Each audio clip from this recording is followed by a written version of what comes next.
Meus irmãos, eu queria convidar vocês a abrirem suas Bíblias no livro de Joel, capítulo 1. Joel, capítulo 1, nós vamos fazer uma série de pregações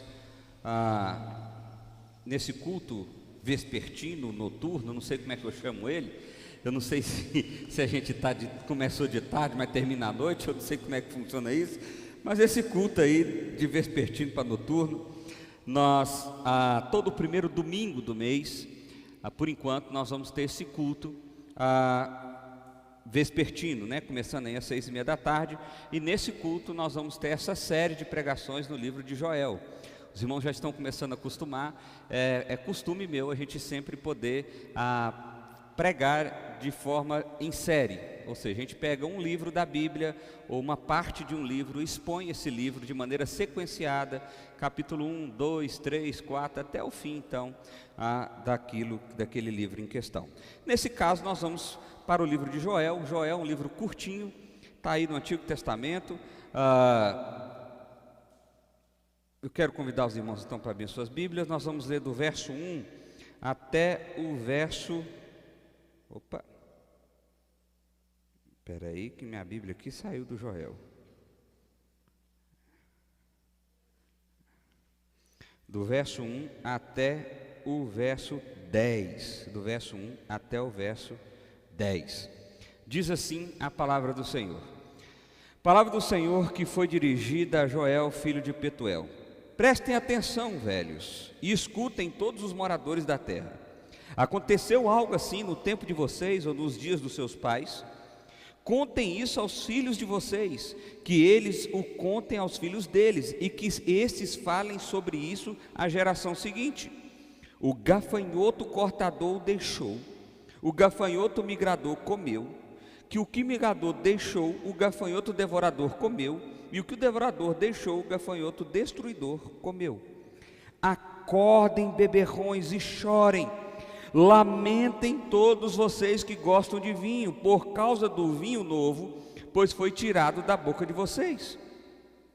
Porque veio um povo contra minha terra, poderoso e inumerável, com dentes como de leão e as presas como de leoa. Destruiu as minhas videiras e destroçou as minhas figueiras, tirou a casca da árvore e as jogou fora, e os galhos ficaram brancos. Lamentem assim como a virgem vestida de roupa feita e de pano de saco. Lamentem a morte do seu noivo. Na casa do Senhor foram cortadas as ofertas de cereais e as libações. Os sacerdotes, os ministros do Senhor estão enlutados. Os campos foram arrasados e a terra está de luto, porque o cereal foi destruído e o vinho novo acabou e o azeite está no fim. Vamos orar? Pai, obrigado por essa noite, obrigado por esse tempo agradável, obrigado pelo privilégio que nós temos de meditar na Tua Palavra. Nós queremos pedir ao Senhor que o Senhor ministre sobre os nossos corações, com poder, com graça. Pai, que o Senhor toque no fundo do nosso ser, ó Pai, gerando verdadeira transformação, exortando-nos, encorajando, trazendo a paz do Senhor sobre nós, mas também nos desafiando, ó Pai. Que pela Tua graça e pela Tua misericórdia o Senhor me use como Teu instrumento nessa hora. Assim oramos a Ti em nome de Jesus. Amém. Amém. Meus irmãos, o livro de Joel é um livro muito interessante, porque primeiro que ele é pouco conhecido, pouco estudado. Ele é um livro curto, ele tem apenas 3 capítulos, e ele é um livro difícil de saber a localização temporal dele, ou seja, há teólogos que vão dizer que ele está ali mais ou menos no século 9 antes de Cristo, e que então ele seria antes do povo de Israel ser exilado, ou ser levado para a Babilônia, ou qualquer coisa nesse sentido. Há outros que vão dizer que não, que Joel está justamente depois desse período todo, e está ali muito próximo de Malaquias, mais ou menos em 400 antes de Cristo. No entanto, eu vou usar aqui a ideia, e eu concordo com essa ideia, que é a maioria, que ele está num período anterior ao povo ser exilado, ao povo ser levado cativo da Babilônia e coisa nesse sentido.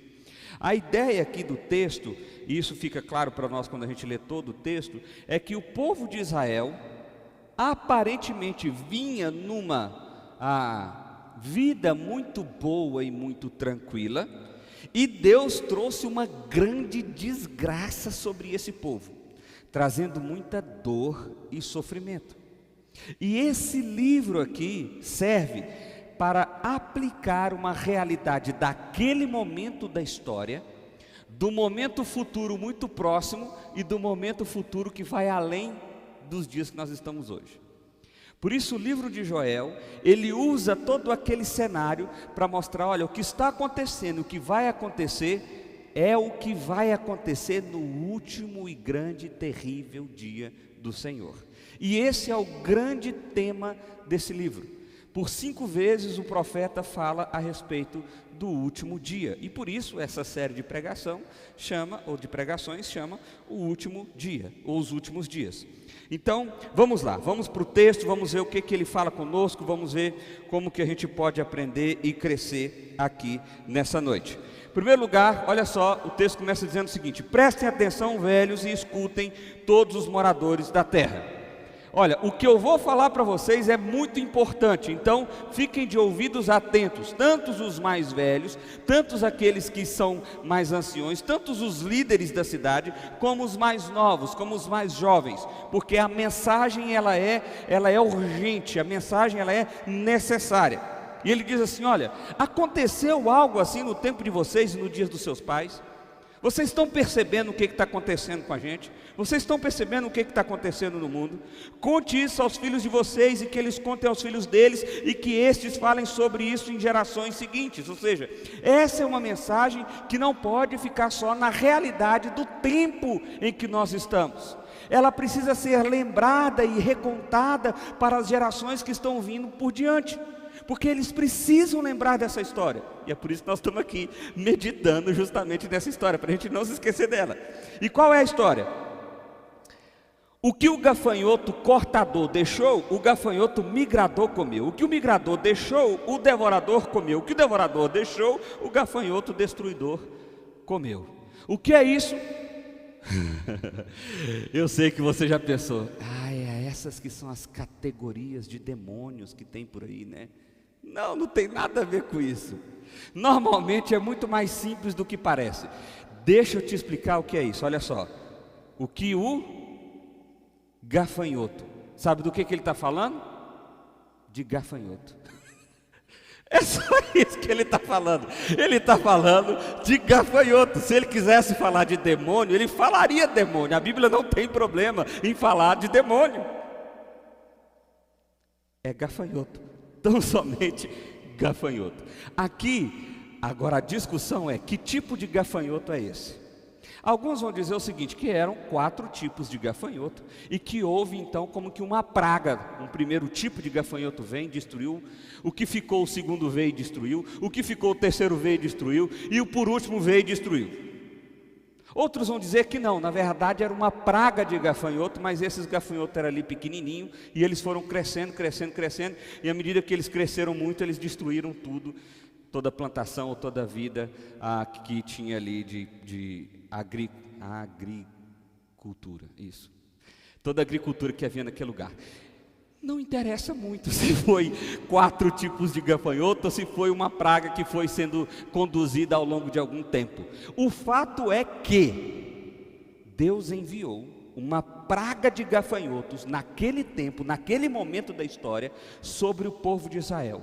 E isso destruiu toda a agricultura, toda, não sobrou nadinha para contar a história. E olha só, o texto vai continuando.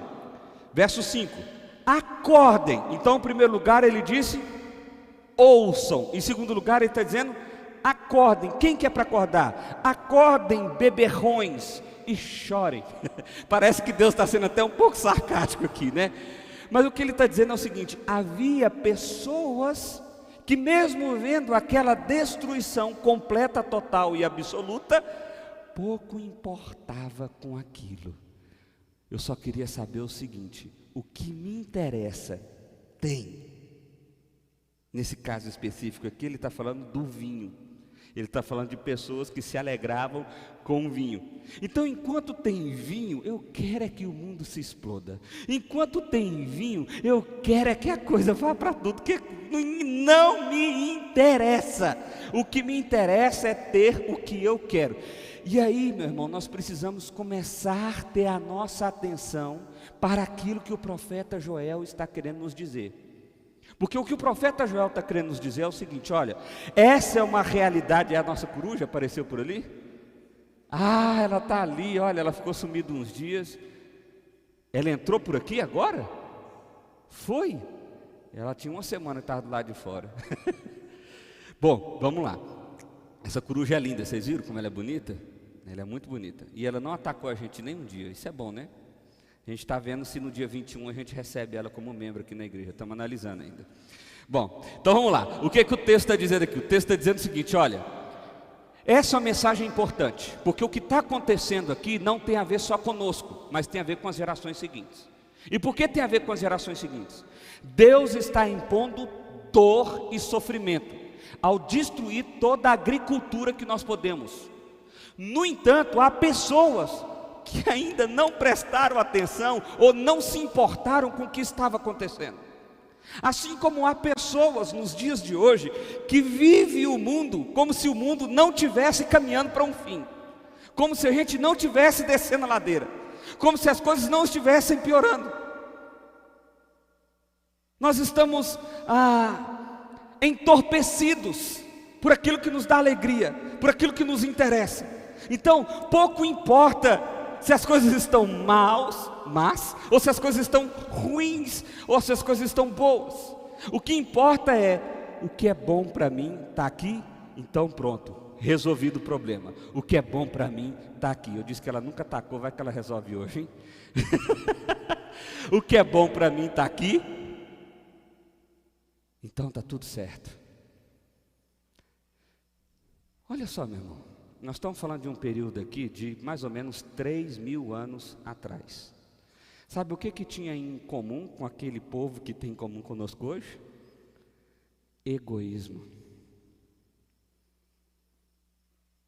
Existia um grupo ali que pouco se importava se a agricultura acabou, se a comida acabou. Tem vinho?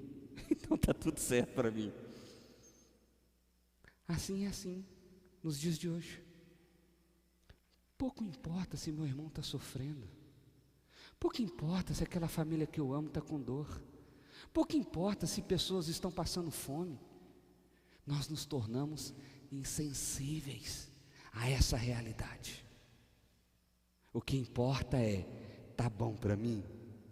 Então se está bom para mim, que possa estar ruim para todo mundo, eu não ligo. É isso que está acontecendo aqui. Uma insensibilidade coletiva por causa do egoísmo. Cada um vivia para si mesmo e tinha apenas como foco da sua vida o seu próprio interesse. 3.000 anos atrás, parece que isso tem alguma coisa a ver com a gente hoje. Parece que nós estamos no mesmo cenário. Um pouco mais de tecnologia, mas no mesmo cenário. No mesmo cenário. Pessoas que vivem apenas para si. Então agora o profeta levanta como voz de Deus e diz: ei, acorda! Você não está percebendo o que está acontecendo, não? Chore, lamente, sinta a dor, seja sensível com o que está acontecendo. E aí agora o discurso amplia: lamentem todos vocês que gostam de vinho, por causa do vinho novo, pois foi tirado da boca de vocês. Porque veio um povo contra minha terra, poderoso e inumerável, com dentes como de leão e presas como de leoa.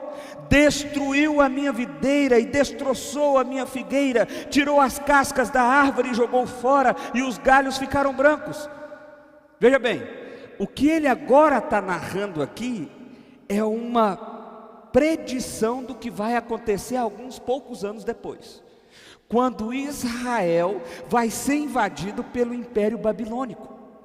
Quando o Império Babilônico vem, ele destrói tudo, não sobra nada. Ele destrói as casas, destrói as campinas, destrói a agricultura, mata os animais. Israel fica completamente arrasado, e ele está dizendo: olha, o que está acontecendo com a gente agora, essa praga de gafanhotos que nos alcançou, isso é apenas uma amostrazinha do que vai acontecer, que é muito pior. porque a praga de gafanhotos, apesar de ter destruído a agricultura, não tinha matado ninguém, não tinha tido guerra, não tinha tido morte, mas já era ruim demais não ter comida, para os beberrões não terem vinho. Mas o que o profeta agora está dizendo é o seguinte: olha, isso vai mais além. Isso vai mais além. O que vocês estão experimentando aqui é só um tiquezinho da dor que vai vir logo ali, porque virão um povo terrível, e eles vão invadir, e eles vão destruir, e não vai sobrar nada. Mas esse texto aqui não fala somente do que iria acontecer ali imediatamente na história, mas fala também dos últimos dias. Dos últimos dias. Apocalipse 20 diz que quando a serpente, o diabo, o Satanás, for solto nos últimos dos últimos dias, ele vai reunir todas as nações da terra, e será como Gog e Magog, uma terra sangrenta que houve em Ezequiel. Haverá grande perseguição para com os cristãos. Ah, pastor, mas os cristãos vão ser arrebatados? Aí vai perseguir quem? Quem que vai perseguir? Qual que é a lógica desse negócio? Satanás vai arrumar todo mundo aqui, vamos perseguir. Ih, rapaz, foram embora. Não vai ter isso não, meu irmão. Nós vamos estar aqui, nós vamos passar por esse sofrimento. Jesus, quando fala a respeito desse dia, ele diz que esse dia tem um tempo determinado, mas que Deus vai abreviar, porque vai ser tão terrível, vai ser algo tão horroroso, que se fosse chegar na data que Deus marcou, ninguém se salvaria. Todos apostatariam da fé, todos abandonariam a fé, todos desistiriam de seguir a Jesus. Tamanho vai ser terrível esse dia. Joel está descortinando para nós o dia de amanhã, daquele momento da história, mas também do nosso momento da história. O grande e terrível dia do Senhor está próximo. E isso inclui perseguição, morte, fome, sede, doença, pragas, desgraças. Isso inclui tudo isso. Verso 8: lamentem, assim como a virgem vestida de roupa feita de pano de saco, lamentem a morte do seu noivo. A imagem que ele está usando aqui, eu gosto de Joel, que Joel ele traz umas figuras para a gente. Isso aqui dava para dar uma novela legal, não sei como é que a Record não fez ainda uma novela de Joel, mas porque é muito Joel, a narrativa aqui você vai tendo cada detalhe, porque a ideia dele é o seguinte: vocês têm que ficar tristes, tal como uma noiva que estava ali no altar e o marido morreu. Horas antes do casamento, ele morreu. E agora ela está lá, sem o noivo mais. E agora ele usa a vestimenta de pano de saco, porque era uma vestimenta caracterizada para aquele que estava sofrendo grande dor ou grande humilhação. Então, se vem nessa situação. É esse tipo de dor que eu e você deveríamos sentir. É esse tipo de dor que eu e você deveríamos ter. Não porque a gente não conseguiu comprar o carro que queria. Não porque a gente não conseguiu ir para o trabalho que queria. Não porque a gente não conseguiu que fizesse isso ou que fizesse aquilo. A nossa dor ela é muito mais profunda daquilo que as nossas mãos podem pegar. Ela deveria ser. A gente sofre. Quer ver um exemplo? Eu vi os meninos ali e lembrei dessa história. Quando eu estava ali naquele processo de, eu vou usar uma palavra que os meninos não conhecem, cortejar a Ju. Quando eu tinha lá meus 16, 17 anos, alguma coisa assim, lá pela sexta vez que eu fui me declarar para ela, uma das vezes, essa sexta vez, quinta, sei lá, eu escrevi meio que um caderno de poesias, e aí na última poesia, eu escrevi uma carta ou uma poesia de despedida, e a poesia era muito dramática, minhas lágrimas caem sobre esse papel, e tal, e não sei o que, era um negócio assim bem dramático mesmo. E aí eu entreguei isso para a Ju, essa carta, entreguei assim na igreja e tal, disse, olha, leia lá e tal. E naquele dia eu pensei que a minha vida tinha acabado. Eu pensei, essa é a pior dor que eu posso sentir na vida. Mas eu descobri que não é, nem de longe. Nem de longe. Nem de longe essa é a pior dor que eu posso sentir na vida. Mas naquele momento eu achava que era. Porque a dor cega a gente. Quando a gente está sentindo uma determinada dor, ela pode até não ser grave, mas parece que a gente gosta de alimentar ela também, né? Como é que você está? Demais, minha vida acabou, eu não sei para nada, eu quero morrer.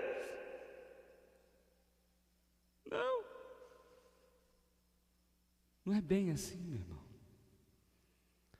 Nós deveríamos olhar para a realidade do mundo, ver para onde ele está indo, ver o que espera ali na frente, e isso deveria causar dor no nosso coração. Isso deveria trazer um nível de lamento no nosso coração. Nós deveríamos ser como aquela noiva esperando o noivo que nunca vai chegar. Que nunca vai chegar. O texto continua. Ele diz assim: na casa do Senhor foram cortadas as ofertas de cereais e as libações. Os sacerdotes, os ministros do Senhor estão enlutados, porque isso aqui é interessante. Acabou a agricultura, acabou a forma econômica de viver em sociedade. O que é a primeira coisa que acaba? A igreja. Porque as pessoas não levavam mais nada para os sacerdotes. Não havia mais adoração, não havia mais o que ser entregue. E aqui eu não estou julgando que, nossa, é porque corta a igreja primeiro. Não, não é isso não, é porque não tinha para dar, não tinha nada para dar ali. Então não tinha como adorar a Deus, não tinha como servir a Deus naquele momento da história, porque a adoração era feita através de sacrifícios de animais, através de entrega de ofertas e por aí vai. Não tinha nada a ser dado. Não tinha nada a ser entregue. E os ministros estavam então como que alguém que estava enlutado. Então a primeira coisa é ouçam. A segunda coisa é acordem. E a terceira coisa é fiquem envergonhados. Olha o que diz o texto: fiquem envergonhados, lavradores, lamentem, vinhateiros. Vinhateiros é quem produz vinho, tá bom? Por causa do trigo e da cevada, por causa da colheita foi destruída. As videiras secaram, as figueiras murcharam, as romãzeiras, as palmeiras, as macieiras também. Todas as árvores do campo secaram e já não há alegria entre os filhos dos homens. Acabou tudo. Lamentem, chorem. Eu fico impressionado porque já é a terceira vez, aliás, que Joel está chamando esse povo para ter tristeza. Parecia que eles não estavam tendo tristezas. Parecia que eles estavam anestesiados. Parecia que aquilo não era dor o suficiente. Mas na verdade o que o Joel está dizendo aqui é o seguinte, agora vai ficar mais claro quando ele diz fiquem envergonhados, é o seguinte: olhem, porque vocês são responsáveis por isso. Isso aqui é a mão pesada do Senhor. Isso aqui é a surra de Deus. Isso aqui é para que vocês parem de olhar para o umbigo de vocês e vocês comecem a olhar para Deus. Porque não é assim que acontece conosco? Quantas vezes eu já ouvi a frase: pastor, eu já tentei de tudo, agora é só Deus. Me dá uma raiva quando eu ouço essa frase. Porque eu fico pensando assim, então antes Deus não tinha nada a ver com isso não. Deus só pode fazer depois que deu tudo errado. Deus só pode intervir depois que você... Não! O que mudou foi a sua percepção. Você achou que pelas suas mãos, pelo que você podia fazer, pelo que você podia produzir, pelo conhecimento que você adquiriu, você podia dar conta do problema. Então você tinha a percepção de que não necessitava de Deus, não precisava de Deus. Mas quando deu tudo errado, quando a frustração chegou, quando a dor se fez presente no coração, agora é só Deus. Dá vontade de falar assim: não, então Deus não resolve mais não. Agora nem Deus. Mas Deus é tão misericordioso que ainda assim Ele vai lá e acode, ainda assim Ele vai lá e estende a mão, ainda assim Ele vai lá e coloca graça, ainda assim Ele faz. Mas o que o Joel está chamando aqui é esse povo para uma reflexão interna. Olhem para dentro de vocês, sintam vergonha. A ideia aqui é que o povo tinha parado a adoração já há muito tempo. O povo já tinha desvirtuado a adoração já há muito tempo. O povo já tinha abandonado a Deus há muito tempo. Aliás, como o povo fez em toda a história do Antigo Testamento, repetidas vezes. Mas dessa vez, Deus está chamando a atenção desse povo de uma forma mais severa, de uma forma mais... Esqueci a palavra, você entendeu? Ele está chamando a atenção desse povo, fiquem envergonhados. Sabe, eu não sei se você já sentiu vergonha diante de Deus. Eu já senti muita vergonha diante de Deus. Muita. Aliás, quase todo domingo eu sinto vergonha diante de Deus. Você não tem condições de ir ali pregar. Eu não tenho a mínima condição. Não tem. Por vezes o coração da gente está triste, por vezes o nosso coração está cheio de pecado, por vezes o nosso coração está frustrado, por vezes há tantas coisas acontecendo. E fala, Deus, como que pode? Como que pode? Sabe, a gente deveria ter constrangimento. Constrangimento. Eu me lembro do meu avô. Eu fui criado de uma forma em que meu pai e minha mãe não me ensinaram a pedir bênção para o meu avô, minha avó, tio e essa coisa assim. Mas meu avô sempre foi muito sistemático. Muito sistemático. Então uma vez, eu tinha, não sei, uns 8 anos, alguma coisa assim, e eu passei pelo meu avô, e eu acho que eu falei, oi. E ele falou, você não respeita mais não? Eu travei a alma assim, ó. Eu falei, vou morrer. Pede bênção para o seu avô, seu menino mal educado. Bênção, avô. Mas aquilo me trouxe uma vergonha. Eu nunca mais deixei de pedir bênção para o meu avô. Nunca mais. Eu entrava na casa dele, eu falava baixo. Eu sempre falei alto. É por isso que o Isaac fala alto. Mas na casa do meu avô, eu falava baixo. Na casa do meu avô, a gente evitava de pular. A gente ficava com medo. E se ele chamasse a atenção de algum de nós, meu Deus do céu, era melhor morrer. Exagero, viu gente? Exagero, isso aqui é exagero. Mas sabe, deveria ter algum tipo de sentimento parecido com esse, com o nosso coração para com Deus. A gente é desleixado com o Senhor. A gente é sem vergonha com Deus. Sem vergonha mesmo, no sentido de que para nós tanto faz, como tanto fez. Vou lá bater meu ponto, porque vai que esse trem de inferno existe mesmo, então qualquer coisa está carimbado. Deixa eu te falar, igreja não é cartão de fidelidade da Subway não. Você não chega lá e fala assim, ó, vim 10 vezes, e agora, o que eu ganho? Uma casinha no céu? Não, você não ganha nada. Não ganha nadinha. Não é assim que funciona. É privilégio nosso estar aqui. É privilégio nosso adorar o Senhor. É privilégio nosso falar e ter o Rei dos Reis como alguém que ouve a nossa oração. É privilégio nosso. Mas nós estamos tão cauterizados, ensimesmados, somos tão egoístas, vivemos tanto para o nosso próprio umbigo, que parece que quando a gente lê a palavra de Deus, quando a gente vai num culto, quando a gente faz uma oração, a gente está fazendo favor para Deus. Não, fiquem envergonhados,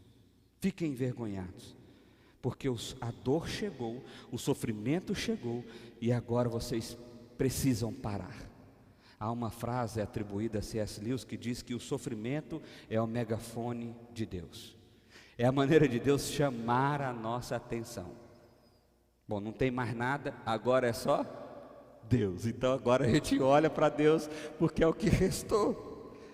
Verso 13: sacerdotes, vistam roupas feitas de pano de saco e pranteiem. Porque veja bem, no verso anterior, no bloco anterior, ele diz que os sacerdotes estavam enlutados. Por quê? Porque não havia adoração. Mas eles não estavam de fato tristes.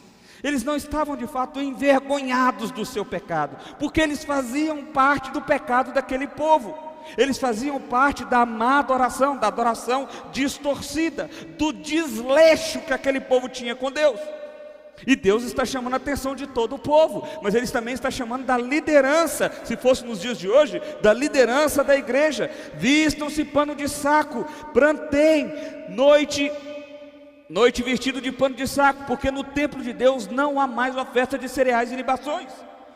Proclamem um santo jejum, convoquem uma reunião solene.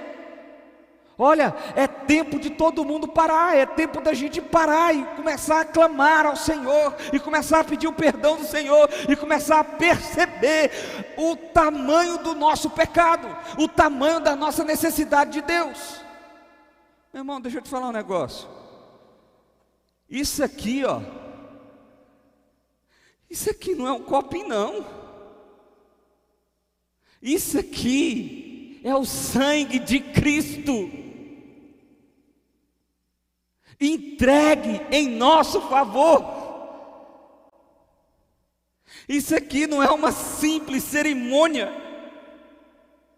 Isso aqui é a presença de Cristo entre nós. O nosso coração deveria estar constrangido, do tipo assim: será que eu posso mesmo? Será que isso aqui não... Eu fico imaginando se fosse na época do Antigo Testamento. Encostou na arca, não sendo autorizado, morre na hora. Davi ficou até chateado com Deus. Por gente, mas o homem só ia segurar lá para não cair no chão. Morreu.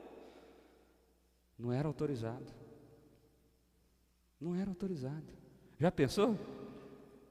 Para entrar no Santos dos Santos do templo, sabe como é que fazia antigamente?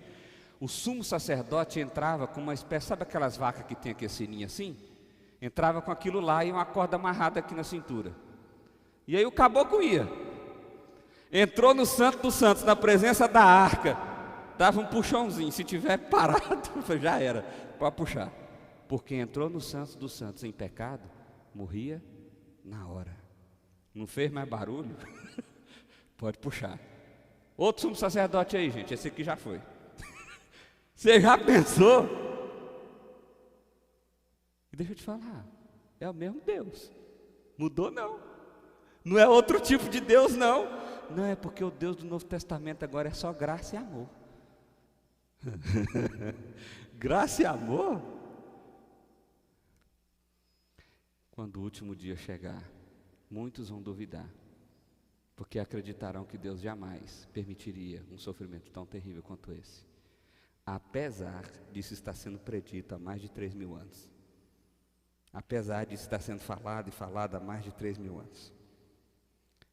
Verso 15, por que a gente tem que ouvir? Por que a gente tem que acordar? Por que a gente tem que ficar envergonhado?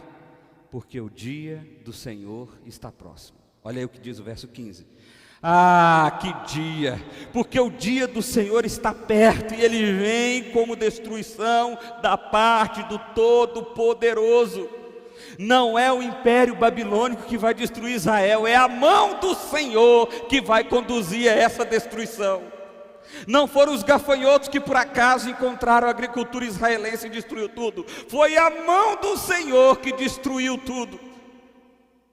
Percebe de uma vez por todas, meu irmão, Deus é absolutamente soberano. E se a dor chegou à sua casa, é hora de você parar, olhar para dentro de si, relacionar-se com Deus e pensar: o que Deus está falando comigo?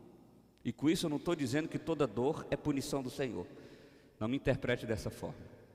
Mas existem muitas dores que são punição do Senhor, sim. Existem muitas dores que são punição do Senhor, sim. Então deveríamos começar a olhar para dentro de nós.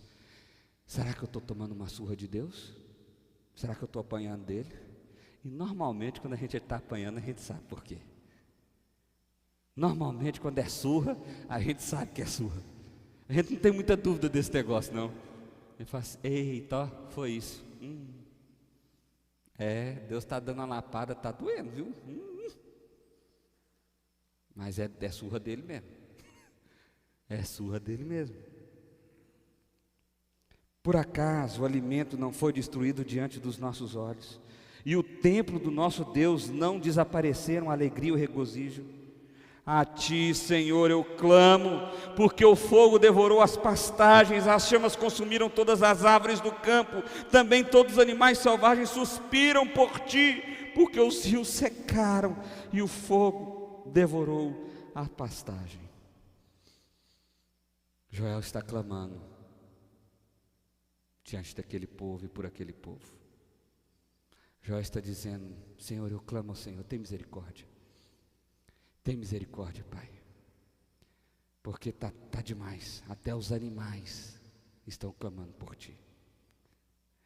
É por isso que a Bíblia diz que a natureza geme, esperando a volta de Cristo, porque ela está sofrendo, e ela vai sofrer mais, e esse sofrimento só vai acabar quando Cristo voltar. Meu irmão, entenda de uma vez por todas: viver com Cristo ou viver em Cristo não significa viver o mundo dos ursinhos carinhosos. Lembra do ursinho carinhoso? Então ficava assim, alegria, e dava, era arco-íris que saia da barriguinha dos ursinhos. Não, não é isso não. É uma vida de dor, de sofrimento, de frustração, porque nós sabemos que esse mundo está totalmente contaminado pelo pecado. A nossa esperança não está nesse mundo. A nossa esperança está justamente no dia que Jesus vier, justamente no dia em que o Senhor vier. Meu irmão, eu fico imaginando essa cena. Eu já contei aqui a história do menino do acampamento? Não lembro. Não, pelas caras acho que eu não contei ainda não. Um acampamento de carnaval, um pastor resolveu fazer a seguinte cena, o tema era esses últimos dias, e aliás eu vou contar, vai perder para fazer aqui, né? A gente podia fazer depois. Mas é o seguinte, foi numa fazenda, então era, sabe tinha um salãozão lá que era um antigo celeiro, e era aqueles telhados de zinco. E aí tinha lá o pastor estava pregando sobre os últimos dias, não sei o que, papapá, e etc. E aí ele combinou com uma menina que ia vir gritando, entrar pelo salão e falar: Jesus está vindo, Jesus está vindo. E aí nessa que Jesus está vindo, o povo que ia ficar de fora ia pegar umas pedras e ia começar a jogar em cima daquelas telhas. E aí a coisa foi sincronizada demais, porque o que aconteceu? Na hora que o pastor falou, não sei como é que era a frase, não sei como é que era, sei que era no meio da pregação. A menina primeiro começou a cair algumas coisas assim, bem de leve nos telhados, uma pedrinha ou outra. E aí de repente começou a cair um monte, e a menina entrou gritando: Jesus está vindo, Jesus está vindo. E tinha um menino, jogador de basquete, grandão, ele gritou bem alto, esse não estava no script, mas ele levantou: eu vou ficar. E no que ele fez isso, gente, foi menino correndo para todo lado. Ninguém sabia se o povo escondia, se corria para essa fazenda. Virou um PT com esse negócio. Porque Jesus vir é bom ou é ruim? É bom ou ruim? Se a gente olhasse aqui agora, Jesus está vindo, você esconder debaixo da cadeira, você ia correr na direção dele. O que você ia fazer? O que você ia pensar? É por isso que Joel está dizendo: ouçam, acordem, fiquem envergonhados, porque o dia do Senhor está próximo. Ele está chegando. E olha que agora está chegando mesmo, porque isso aqui já tem 3.000 anos. Então agora é a qualquer momento. Agora é a qualquer momento. Terminando. Deus está chamando a nossa atenção para Ele. Por quê? Porque estamos substituindo Deus por bens materiais, poder, fama e etc. Por isso que Ele está dizendo: acordem, presta atenção, olha para mim. Parem de correr atrás dessas coisas. Parem de viver como se isso fosse de fato o significado e o sentido da história de vocês, porque não é. Essas coisas vão se perder, essas coisas vão acabar, e quando elas acabarem, o que vai acontecer com você? Se eu estou em Cristo, nada, porque eu pobre ou eu rico, eu sou filho de Deus do mesmo jeito. Com bem ou sem bem, eu sou filho de Deus do mesmo jeito. Com carro ou sem carro, eu sou filho de Deus do mesmo jeito. Com moradia ou sem moradia, eu sou filho de Deus do mesmo jeito. Segundo, apesar dos desastres que esse povo continua cego, por isso Deus gritava por meio de Joel, assim como Ele faz conosco, assim como Ele faz com o nosso coração hoje. Até quando permaneceremos surdos para o chamado do Senhor? Até quando você vai ficar pensando, não, eu acho que, sabe, eu tenho até vontade, pastor, eu tenho um temor de Deus assim no meu coração, estranho, sabe, até me incomoda de vez em quando, mas assim, negócio de seguir mesmo, é pesado, né? Não sei, acho que depois. Não, pastor, eu até já fiz essa decisão, mas esse trem de ser assim, esposa que nem Deus quer, é pesado também, né? Você tem que concordar comigo, pastor, que não dá certo esse trem também não. O mundo é hoje, século 21, tá? Entendeu? Eu acho que Deus não... E outra coisa, eu maridão aqui, eu passei maridão do jeito que Deus quer que eu seja, não dá, sabe, olha, pastor, é o seguinte, estou terminando a minha pós-graduação, assim que acabar você vai ver só, você, ó, se Jesus voltasse hoje ia ser bom demais.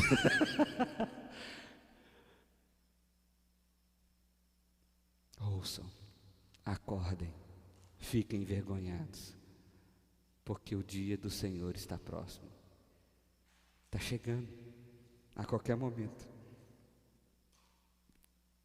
E você aqui agora não tem nem desculpa mais, né?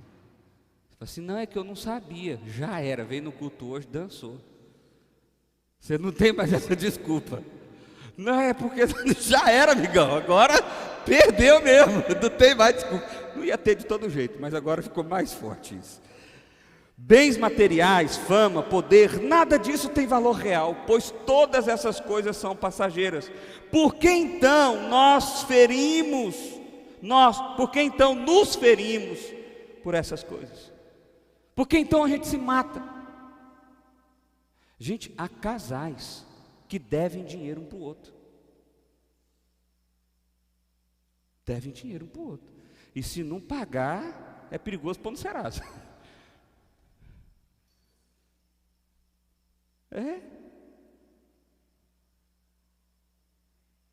Há casais que não conversam, porque tem medo de compartilhar. Não, pastor, minha vida financeira ela é só minha, não, sabe, minha esposa ela não dá não. Você entregou seu corpo e sua alma, suas finanças, então você não entrega? Como é que funciona isso? Eu tenho uma experiência boa lá em casa com esse negócio. Isso aqui eu vou devagar um pouquinho, tá? Eu fui criado numa casa onde meu pai sempre trabalhou numa multinacional, ganhava bem e tal, e a gente tinha uma vida boa, mas uma vida de altos e baixos. Então a gente já teve assim, sabe aquele negócio, não sei se você já viveu isso, juntou a família, pega ali os 2, 3 cartões de crédito, pica tudinho, vamos quebrar, porque olha gente, agora aqui lascou, estamos tudo quebrado, não podemos gastar mais nada, os próximos 6 meses vai ser difícil. Passamos isso várias vezes.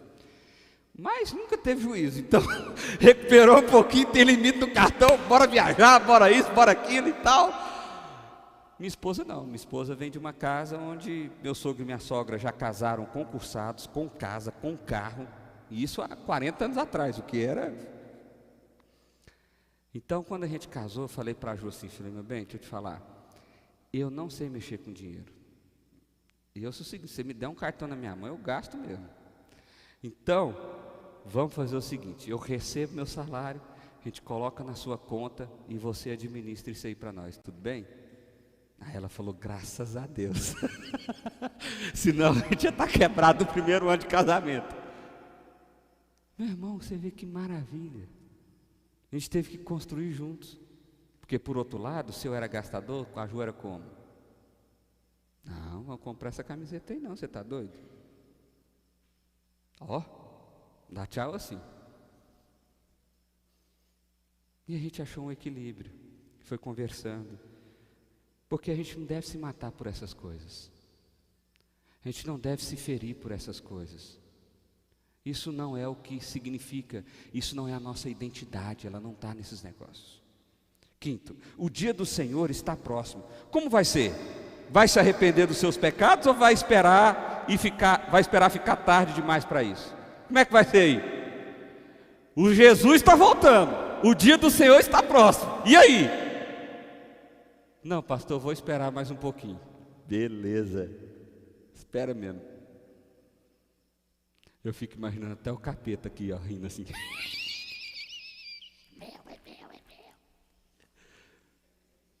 Agora você ficou com mais medo, né? Você viu que ele tem mais medo do capeta do que de Deus? Tem logo um trem desse? Perde tempo não. Arrepende do seu pecado. Ouça, acorde, fique envergonhado. O tempo do Senhor chegou. Última frase. O dia do Senhor está próximo. Esse aviso de Deus é um aviso de graça e misericórdia.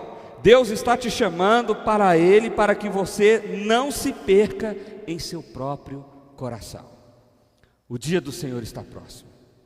Não se perca em seu próprio coração. Isso é graça e misericórdia de Deus. Ele está te chamando por graça e por misericórdia. Ele não precisa de você no céu dele, não precisa. Ele não tem a mínima necessidade de que você esteja toda a eternidade com Ele, não tem. Mas ainda assim Ele te chama. Ainda assim, Ele clama por você, Ele grita para que você escute. Venha, arrependa-se do seu pecado. Venha e viva para a glória de Deus. Nós vamos ter um tempo de adoração. Eu queria que você tomasse essa música como um momento de reflexão sobre o que nós pensamos aqui, principalmente com essa última pergunta. O dia do Senhor está próximo. Como é que vai ser? Você vai se arrepender? Vai acordar? Vai ouvir? Ou vai esperar mais um pouquinho? Vamos adorar o Senhor. Ainda de pé, vamos orar ao Senhor. Pai, obrigado por essa noite, obrigado por esse tempo de adoração, obrigado por esse grito que o Senhor traz para nós nessa hora. Pai, em nome de Jesus, abra os nossos ouvidos para que a gente possa te ouvir. Pai, em nome de Jesus, que nós possamos perceber a urgência do teu chamado, a necessidade de nos arrependermos dos nossos pecados, de envergonharmos do nosso egoísmo. Pai, em nome de Jesus, quebra o nosso orgulho, quebranta o nosso coração, nos toma pela mão, ó Deus, nos carrega no colo, porque nós somos dependentes do Senhor, ó Pai. Se não for a tua mão, ó Deus, nós não somos nada, nós estamos completamente perdidos, lutando por coisas que não têm valor. Pai, em nome de Jesus, restaura a nossa percepção do mundo. E assim, Deus, que nós possamos caminhar com a tua graça, com o teu poder, com a tua boa mão nos guiando. Que agora a graça do Senhor Jesus, o amor de Deus, o eterno Pai, que as consolações do Santo Espírito de Deus seja sobre todos nós e todo o povo do Senhor reunido sobre a terra, hoje e por todo sempre. Amém, amém e amém.